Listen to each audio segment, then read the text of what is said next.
KKR কিন্তু আজ থেকে ম্যাচ জিতে কামব্যাক করতে চাইছে, কারণ এই গুজরাটকেই কিন্তু তাদের ঘরের মাঠে রিঙ্কু সিংয়ের সেই 5টা 6 তো তোমাদের মনে থাকবেই। তো আজকে কিন্তু কেকেআর বেশ কিছু বড় পরিবর্তন করে কামব্যাক করতে চাইছে এবং প্রথম জয়টা তারা আনতে চাইছে।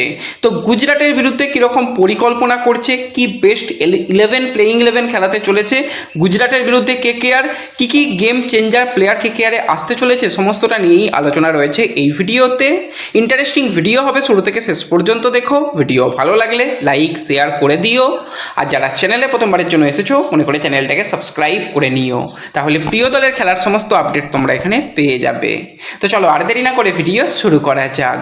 তো সবার প্রথম যদি আজকের ম্যাচ নিয়ে কথা বলি, তো আজ সন্ধ্যা 7:30 থেকে গুজরাটের মুখোমুখি হচ্ছে কেকেআর আহমেদাবাদের সেই ঐতিহাসিক নরেন্দ্র মোদী স্টেডিয়ামে, যেখানে কিন্তু গুজরাট টাইটান্স 4 ম্যাচে তারা কিন্তু 4 পয়েন্ট পেয়েছে। দুটো ম্যাচ প্রথমে হারলেও পরের দুটো ম্যাচ কিন্তু তারা জিতেছে এবং প্রত্যেকটা প্লেয়ার কিন্তু ছন্দে ফিরে এসেছে। কেকেআর কিন্তু এখনও পর্যন্ত খাতা খুলতে পারেনি, 4টে তারা ম্যাচ হেরেছে এবং একটি ম্যাচ বৃষ্টির কারণে ভেস্তে গিয়েছে।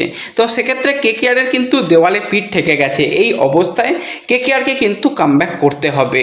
তো দুটো দলের হেড টু হেডের রেকর্ডের দিকে তাকালেও কিন্তু সেখানে গুজরাট 5 বারের মধ্যে 3 বার জিতেছে, কেকেআর সেই ঐতিহাসিক জয় পেয়েছিল এবং একটি ম্যাচ বৃষ্টির কারণে ভেস্তে গিয়েছিল। সো 2023-এর পর থেকে কিন্তু এই গুজরাটকে কেকেআর আর হারাতে পারেনি। তো এই বছর কিন্তু সুযোগ রয়েছে গুজরাটকে তাদের ঘরের মাঠে হারিয়ে পয়েন্ট টেবিলে এক ধাপ এগিয়ে আসতে। তো কেকেআর কি পারবে আজকে কামব্যাক করতে? তো সেক্ষেত্রে কেকেআরকে যেটা করতে হবে, তাদের বেস্ট প্লেয়িং 11 খুঁজে পেতে হবে, কারণ যে 5টা ম্যাচ কেকেআর খেলেছে সেখানে দেখেই বোঝা যাচ্ছিল তাদের প্লেয়িং 11 কিন্তু সেটেল নয়। সেখানে ওপেনার হিসাবে কিন্তু ফিন অ্যালেন তাকে ট্রাস্ট করা হয়েছে, 5 ম্যাচে সে পুরোপুরি ব্যর্থ, কারণ ওপেনিংয়ে তো একটা ভালো রান করতে হবে, সে 5টা ম্যাচে 5টাই ব্যর্থ। তো সেই জায়গায় যেহেতু আরও একটা অপশান রয়েছে টিম সাইফার্ট, তো সেক্ষেত্রে আজকে ফিন অ্যালেনের পরিবর্তে টিম সাইফার্টকে নিয়ে আসার চিন্তাভাবনা থাকবে এবং রাহানে ক্যাপ্টেন, তাকে তো সরিয়ে দেওয়া যাবে না। হ্যাঁ, আজকে যদি ম্যাচ হেরে যায় সেক্ষেত্রে রাহানেকে হয়তো সরিয়ে দেওয়া হতে পারে। তো সেক্ষেত্রে কিন্তু রাহানেকেই ওপেনার হিসাবে দেখা যাবে।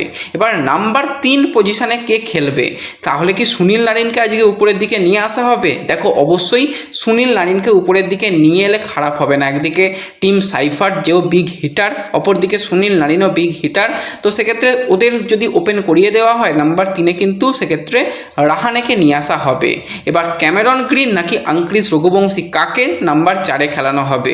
তো গ্রিনের ওই যে 25 কোটির প্রাইস ট্যাগের জন্যই গ্রিনকে এখন আমরা সবাই মনে রেখেছি, কারণ তার পারফরমেন্স তো এমন কিছু হয়নি। 5 ম্যাচে 56 রান টোটাল সে করেছে এবং বল হাতে ওই একটা মাত্র উইকেট পেয়েছিল। এছাড়া তেমন কিছুই কিন্তু গ্রিনের কাছ থেকে দেখা যাচ্ছে না এবং খুবই নেগেটিভ সে খেলছে। তো সেক্ষেত্রে আজকে গ্রিনের কি পরিবর্তন ঘটবে? হ্যাঁ, সেরকমটাই সম্ভাবনা রয়েছে। আজকে যদি প্রথম থেকে রাচিন রবীন্দ্রাকে দেখা যায়, অবাক হওয়ার কিছু নেই, কারণ রাচিন রবীন্দ্রা এলে বেশ কিছু জায়গা কেকেআরের সমস্যার সমাধান হবে। প্রথম হচ্ছে রাচিন রবীন্দ্রা একজন খুবই ভালো ফিল্ডার, সে দুর্দান্ত ফিল্ডিং করতে পারে, এটা কেকেআরের জন্য একটা পজিটিভ ব্যাপার হবে। তাছাড়া সে কিন্তু ভালো স্পিন খেলতে পারে। কেকেআর যখন মিডিল ওভারে গিয়ে স্পিনের বিরুদ্ধে রীতিমতন স্ট্রাগল করে, তো তখন কিন্তু এই জায়গাতে রাচিন রবীন্দ্রা স্পিনটাকে অবশ্যই ট্যাকেল করে সেখানে একটা ভালো ইনিংস খেলতে পারে এবং রাচিন রবীন্দ্রা কিন্তু বল হাতেও 2-3টে ওভার তো আরামসে করে দিতে পারবে। তো সেক্ষেত্রে যদি আজকে রাচিন রবীন্দ্রাকে ক্যামেরন গ্রিনের পরিবর্তে খেলানো হয়, খুব একটা খারাপ হবে না। তো সেক্ষেত্রে কিন্তু নাম্বার 4-এ আঙ্ক্রিস রঘুবংশীকে রেখে নাম্বার 5-এ কিন্তু অবশ্যই মিডল অর্ডার ব্যাটসম্যান হিসাবে এখানে ব্যবহার করা যেতে পারে রাচিন রবীন্দ্রাকে। এবার কোন 4জন বিদেশিকে কেকেআর খেলাবে? তো অবশ্যই সুনীল নারিন তো খেলছে, সেই নিয়ে কোনো প্রশ্ন নেই, সে জায়গাটা একদম ফিক্সড। বাদ বাকি কোন 3 বিদেশি? রহমান পাউল লাস্ট দুটো ম্যাচে কিন্তু রান পেয়েছে, হ্যাঁ বড় ইনিংস, ফিনিশিং খুব যে বেটার দিয়েছিল সেরকম কিছু নয়, কিন্তু রানের মধ্যে রয়েছে, তো তাকে সরিয়ে দেওয়ার মানেই হয় না, তাকে কিন্তু ব্যবহার করা হবে।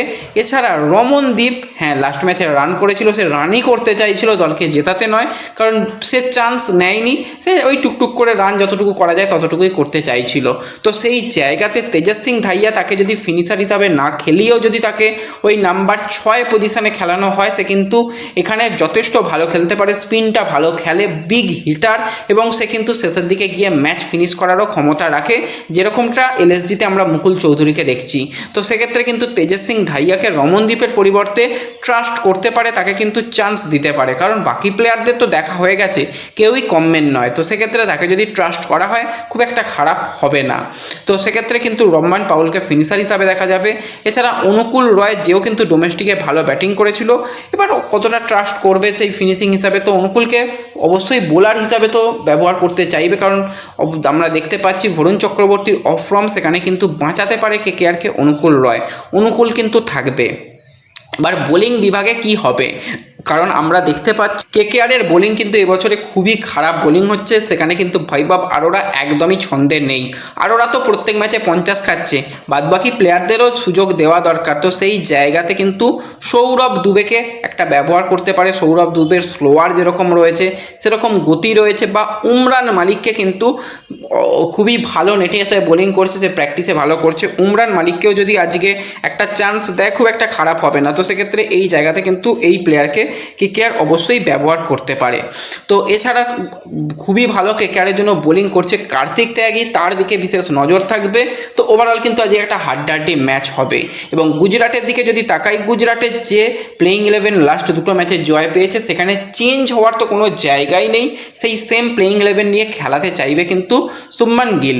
এবং গুজরাটের যদি শক্তি বলা হয় তাদের ওপেনার, কারণ তাদের ওপেনাররা কিন্তু একটা ভালো স্টার্ট দেয়, সেখানে তাদের ওপেনারদের আউট করতে হবে। তো সেক্ষেত্রে কিন্তু এই জায়গাতে বরুণ চক্রবর্তীকে যদি খেলানো হয়, বরুণকে কিন্তু পাওয়ার প্লের মধ্যেই আনতে হবে, কারণ সে মিডল ওভারে এসে প্রচণ্ড রান দিয়ে দিচ্ছে এবং স্পিনের বিরুদ্ধে কিন্তু উইকেট পেয়ে যেতে পারে। এবং সেই জায়গাতে অবশ্যই জস বাটলারের বিরুদ্ধে কিন্তু খুবই ভালো রেকর্ড রয়েছে বরুণ বা নারিন দুজনেরই।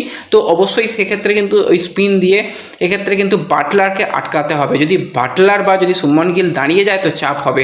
অলরেডি শুভমান গিল লাস্ট দুটো ম্যাচে কিন্তু অর্ধশত রান করেছে, পিক ফর্মে যাকে বলা হয় সেই ফর্মে কিন্তু রয়েছে।